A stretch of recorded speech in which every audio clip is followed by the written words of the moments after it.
Surat terbuka untuk Bapak Jokowi. Pak, menterinya Bapak, tepatnya Menteri Pendidikan dan Kebudayaan, Nadiem Makarim. Saya sudah membuat surat terbuka juga untuk beliau mengenai atau terkait masalah mata pelajaran agama. Jangan sampai dihapus dan dihilangkan dari kurikulum pendidikan Indonesia. Oke, karena ini adanya katanya hoax, tapi adanya hoax pasti sudah ada sumber-sumber berita dari awalnya. Jangan sampai agama ini dihapuskan seperti pendidikan moral Pancasila, budi pekerti, sejarah juga dihilangkan dari mata pelajaran kurikulum di Indonesia.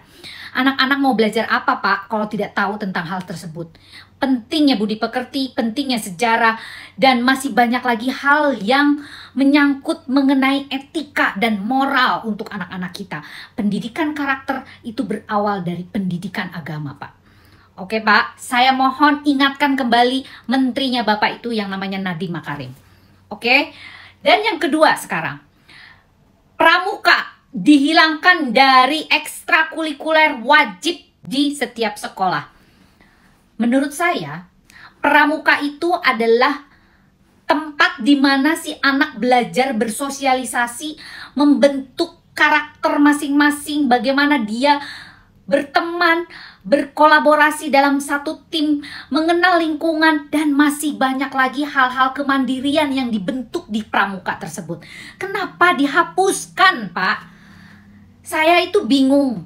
Pak Jokowi mungkin salah menempatkan Pak Nadiem sebagai Menteri Pendidikan di Indonesia ini.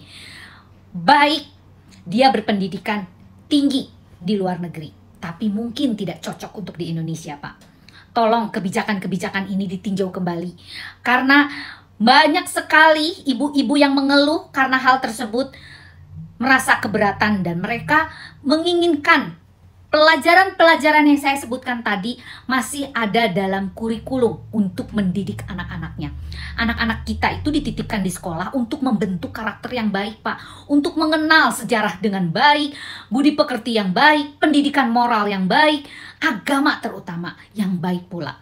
Nah, kalau semua ini tidak ada di sekolah, terus gimana, Pak, mendapatkan hal tersebut? Apakah orang tua harus mengambil atau membawa guru ngaji ke rumah? Apakah ada uangnya untuk mereka? Sebagian masyarakat itu nggak mampu, Pak. Apalagi untuk merekrut guru untuk mengajar secara bimbel gitu. Nggak mungkin lah satu persatu orang itu bisa meng-hire guru datang ke rumah gitu untuk khusus mengajari agama. Agama di Indonesia itu kan 6, Pak. Bukan cuma agama Islam aja. Mereka juga membutuhkan pelajaran-pelajaran agama secara rinci dari kurikulum yang ada di sekolahnya gitu loh. Jadi tolong ditinjau kembali, Pak Jokowi. Saya minta tolong banget gitu ya. Saya pemerhati anak, Pak. Saya psikolog plus pemerhati anak dan sosial. Saya tidak mau sampai hal ini menjadi isu yang negatif, dan ini tidak bagus untuk dampaknya kepada seluruh masyarakat Indonesia di sini.